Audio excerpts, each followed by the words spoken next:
오늘은 2023년 3월 3일 금요기도회 마태복음 5장 46절에서 48절까지의 말씀으로 잠시 은혜를 나누겠습니다.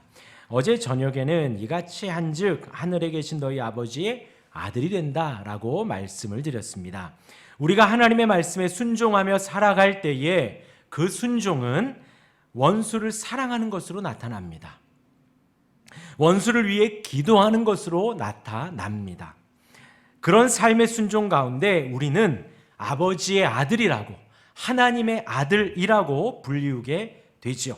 또 성도, 기독교인이라는 칭함을 받게 됩니다. 그리고 그러한 성도라는 고백은 여기 있는 우리들끼리도 그러해요. 정말 원수를 사랑하는 형제, 자매, 집사님, 권사님, 장로님이 계시면 저분은 정말 성도이시구나. 우리끼리도 그러하며 저기 밖에 있는 불신자들도 우리를 그렇게 봅니다. 그러기에 하나님 말씀에 온전히 순종하는 저와 여러분들 되길 바랍니다. 그리고 또한 하나님의 해와 비를 모든 이에게 주시는 것, 하나님의 영향력, 하나님의 사랑, 하나님의 은혜, 그것을 우리에게 신실하게 비춰주신다 하였습니다. 그리고 어김없이 우리 가까이에 있습니다.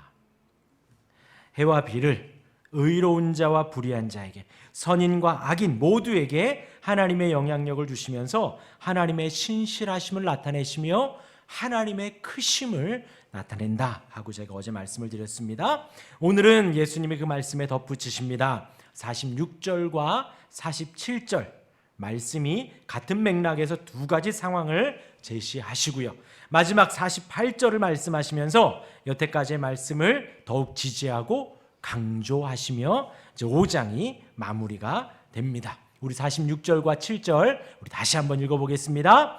너희가 너희를 사랑하는 자를 사랑하면 무슨 상이 있으리요? 세리도 이같이 아니하느냐? 또 너희가 너희 형제에게만 무난하면 남보다 더하는 것이 무엇이냐? 이방인들도 이같이 아니하느냐?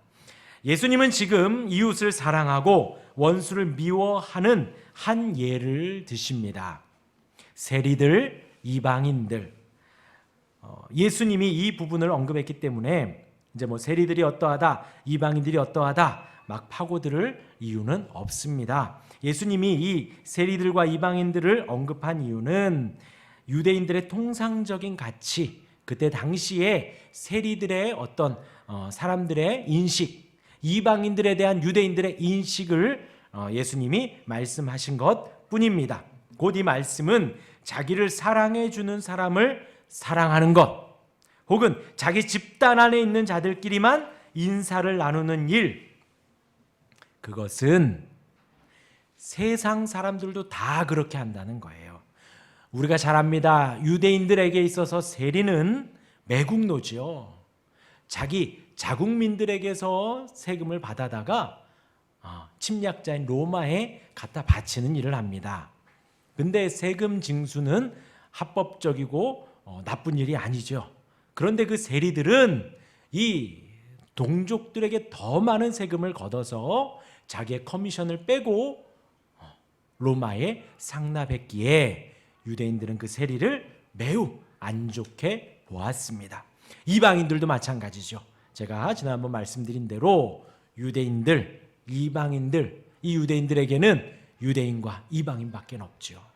하나님의 택함을 받은 선민 이스라엘 유대인이 있고, 그렇지 않은 속된 세상의 이방인들이 있습니다. 그들도 그렇게 살아간다는 거예요. 자기를 사랑해 주는 사람을 사랑하고 자기 집단 안에 있는 사람들끼리만 인사하는 것, 세상 사람도 욕하고 유대인들도 욕하는 그들도 그렇게 살아간다라는 것입니다. 인사라는 단어가 나왔기 때문에 한 말씀 드리면요, 여러분 우리도 우리끼리 인사를 잘 하시기를 바랍니다. 그래서 제가 지난 주일에 광고란에 특별히 넣었습니다. 우리 다시 한번 인사해 보겠습니다. 안녕하세요. 네, 평안하신가요? 네, 그렇게 한번 물으시고요. 예배 전에 만났다 그러면 은혜 많이 받으시기 바랍니다. 예배 끝나고 만났다 그러면 은혜 많이 받으셨나요? 네, 이게 우리의 입에 늘 붙어 있어야 돼요. 그리고 항상 이렇게 보니까 저희 교회에 우리 교회도 항상 앉는 곳에 앉으시더라고요. 항상. 그래서 항상 인사하는 게 항상 그분들이에요. 자, 좌우로 인사하겠습니다. 그러면 늘 좌우에 비슷합니다.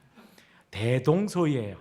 가끔 한 분씩 달라질 뿐인데, 예, 항상 인사하시되 평소에 잘 안 만났던 분들과도 그렇게 반갑게 인사를 해주시길 바라고요. 혹 새로운 분들이 오시거나 내가 잘 모르는 분들이 혹 있다면 더 반갑게 인사해 주시기를 바랍니다. 그리고 이제 저희가 지지난주에 이제 김밥도 같이 먹었어요. 그럴 때에는 잘 모르시는 분들과도 같이 이렇게 상에 앉아서 혹은 차를 마시게 되더라도 이렇게 만나서 인사하실 때에는 뭐 사실 그 요즘 표현으로 좀 뻘쭘하잖아요. 그럴 때에는 이렇게 기도 제목이 뭐 어떤 게 있는지, 평안하신지, 잘 지내시는지 그렇게 물으시면 됩니다. 그래서 서로 기도 제목을 나누시고 기도해 주십시오. 나의 상황을 이야기하고 기도해 주십시오. 혹은 그분의 상황을 듣고 기도하겠습니다 하시면 돼요. 아시겠죠? 이게 바로 인사입니다. 인사. 지금 여기에서는 우리끼리만 인사하면 뭐하냐? 남들과도 인사해라 라는 의미인데요. 우리끼리도 인사를 잘합시다. 말씀을 드리고요. 말씀을 이어서 이제 제자들에게 이런 말씀이 어떤 의미가 있겠는가라는 거예요. 제가 계속해서 말씀드리지만 이 팔복의 대상자는 1차 수신자는 제자들이라는 거예요. 그리고 2차 수신자가 그 예수님의 산상에서 제자들에게 말씀하시는데 그 예수님을 따라서 온 사람들이 2차 수신자이긴 하지만 지금 예수님에게 있어서 너희를 하는 그 너희는 바로 그 제자들이라는 것입니다. 제자들에게 있어서 지금 이 말씀 세리와 이방인들과 같지 않지 않느냐? 별 의미가 없지요. 예수님이 이 말씀을 하시는 것은 제자들의 의가 세상의 의의 기준을 훨씬 뛰어넘어야 한다라는 것입니다. 제자들은, 저와 여러분들 성도들은 세상 사람들과 구별된 사람들입니다. 세상의 상식과 가치와 개념과 우리는 다르게 살아갑니다. 우리는 특별한 주님의 가르침을 받고 주님의 길을 따라가는 사람들이에요. 그래서 주님은 좁은 길이라고 했지요. 그래서 잠깐 떠올라서 말씀을 드리면 저희 중고등학교 때 세계관이 매우 중요하다라고 했습니다. 세상을 바라보는 관점이 세상 사람들과 우리와는 다르다는 거예요. 세상 사람들이 보는 직업과 공부와 건강, 그들은 자기를 위해서 그렇게 공부를 하고 자기의 어떤 번영을 위해서 좋은 직업을 얻어야 되고 건강해야 하지요. 그러나 여기 있는 저와 여러분들은 공부를 하는 이유도 하나님의 영광을 위함이고 좋은 직업을 갖는 것도 하나님의 영광을 나타내기 위함이고 우리가 건강해야 하는 이유도 하나님의 영광을 나타내기 위함인 거죠. 그것이 다르지요. 그래서 저희 이제 전도사님이 저희 중고등학교 때 전도사님이 그랬습니다. 이렇게 이성을 보고 동성을 보고 우리가 사회에 나가서 사람을 만날 때에 그 만나는 기준이 세상 사람들과 우리는 다르다. 세상 사람들은 이 사람을 만나면 내가 어떤 이득이 있는지, 이 사람을 만나면 내가 어떤 좋은 일이 있는지 그런 것들 셈을 하고 따지지만 우리는 그것을 보는 게 아니라 동성이든 이성이든 남녀노소를 불구하고 사람을 만날 때에 우리가 보는 관점은 이 사람이 구원을 받았는가, 구원을 받지 않았는가, 이 사람이 하나님을 아는가 모르는가, 이 사람이 하나님의 전능하심을 아는가 모르는가, 이 사람이 예수님의 그 사랑을 아는가 모르는가, 성령님이 우리와 함께 하셔서 도우시는 분이신 걸 아는가 모르는가. 그리고 주일이 지나고 월요일 날 우리 또 만나게 되면 이분이 예배를 드렸는가 안 드렸는가, 예배 가운데 어떠한 은혜를 받았는가, 우리의 관심은 그것에 있어야 한다는 것이지요. 우리는 그렇게 특별한 삶을 사는 사람들입니다. 세상의 상식과 개념과는 다른 삶을 사는 것이지요. 그 저변에 지금 이 말씀을 하시는 예수님은 산상수훈을 말씀하셨습니다. 팔복이 있지요. 팔복의 은혜 가운데 하나님의 사람들, 제자들, 성도들은 그 팔복, 너희들은 복 있는 자들이다 라고 선포를 했던 그들 가운데 예수님은 살인에 대해서도, 간음에 대해서도 세상의 개념과는 다른 말씀을 하셨다는 것이죠. 우리 마음의 미움도 살인이라 하셨고 우리 마음의 욕정도 간음이라고 하셨습니다. 그러하기에 그것도 죄로 여기고 그것으로부터도 우리는 돌이키라고 하였다는 것이지요. 그렇게 하지 않을 것을 우리는 다짐하는 사람들입니다. 근데 사실 마음 하면요, 잘 이렇게 드러나지 않아요. 하지만 그 마음은요, 드러납니다. 우리의 눈빛에서도 드러나고요, 우리의 평소의 언어에서도 드러나고요, 우리의 평소의 스킨십에서도 드러나는 거예요. 그리고 나서 예수님이 맹세하지 말라 하셨죠. 그리고 어떻게 해라? 너희는 예 하면 예인 인생으로 살아가고 아니요 하면 아니요인 행동을 보이라는 것입니다. 그래서 크리스찬인 우리가, 성도인 우리가 예라고 하면 어느 누구든 정말 예이구나, 굳이 맹세할 필요 없이 예이구나 하고 믿을 수 있는 그런 신실한 사람이 되고, 우리가 아니요 라고 하면 어느 누구도 정말 저 사람은 아니구나 라고 하는 그런 신실한 삶을 살아가라고 하였습니다.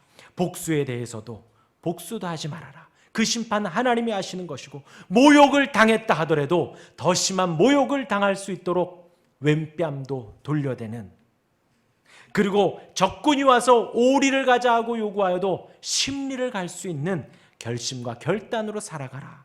이웃을 사랑하는데 넘어서서 원수까지도 사랑하라. 이러한 삶이 성도의 삶, 거기 모여서 예수님의 말씀을 듣고 있는 제자들의 삶이라는 것이지요.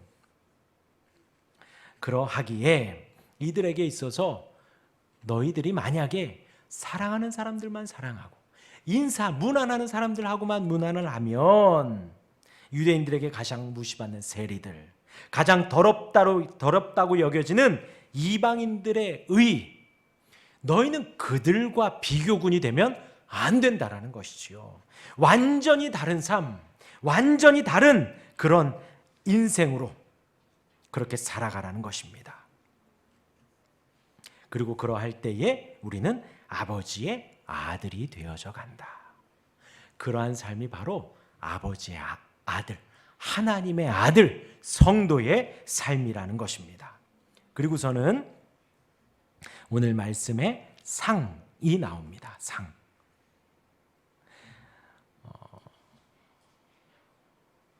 46절에 너희가 너희를 사랑하는 자를 사랑하면 무슨 상이 있으리요.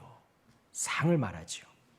이 상이 바로 위에서부터 이야기하는 아버지의 아들이 되는 상이에요.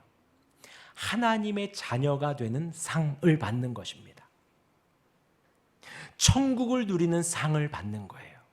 영생을 얻는 상을 우리가 받는 것입니다. 우리는 그 상을 바라며 살아가는 거예요. 그 상을 소망하며 살아가는 거예요. 정말 복된 삶이지요. 우리 마지막으로 48절 읽도록 하겠습니다. 48절 시작. 그러므로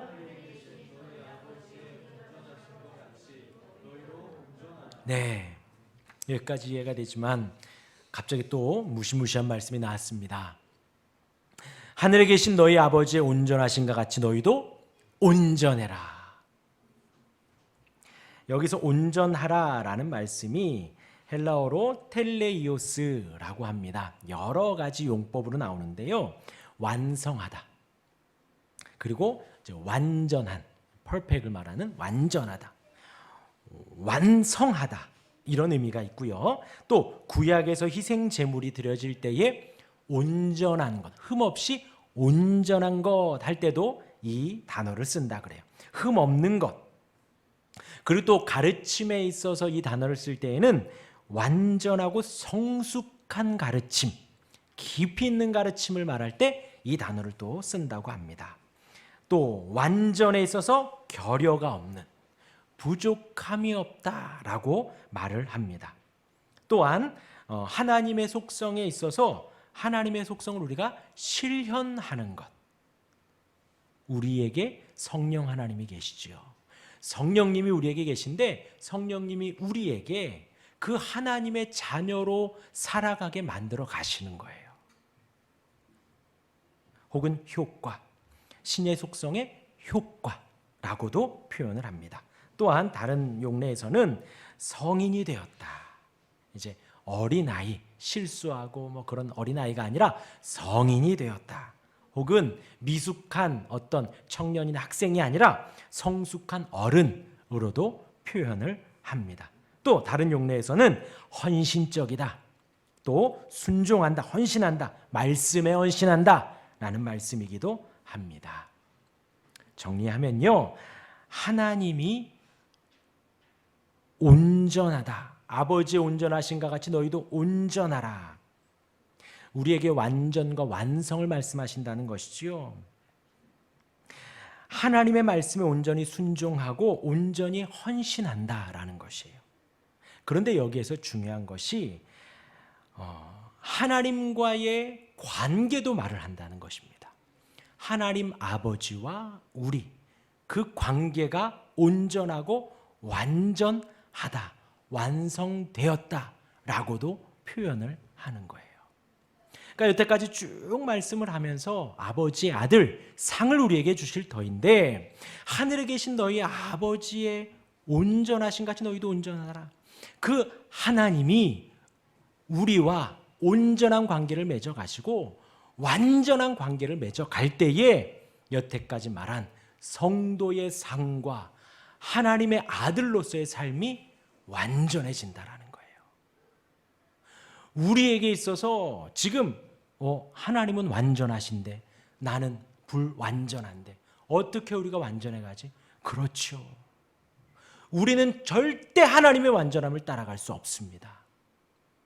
그래서 우리가 신경 써야 할 것은요, 하나님과 우리의 관계가 온전해지기를, 완전해지기를 힘쓰는 거예요. 그 관계는 누구로 말미암는가? 예수 그리스도로 말미암는 것이죠. 지금 말씀을 전하시는 우리의 중보자가 되시고 우리의 보혜사가 되시는 이 예수님으로 말미암아서만 하나님과 우리의 관계는 완전해지고 온전해지는 것입니다. 지금 예수님은 그 말씀을 하고 계시는 거예요. 하나님이 완전하니 너희도 그 완전을 따라와라.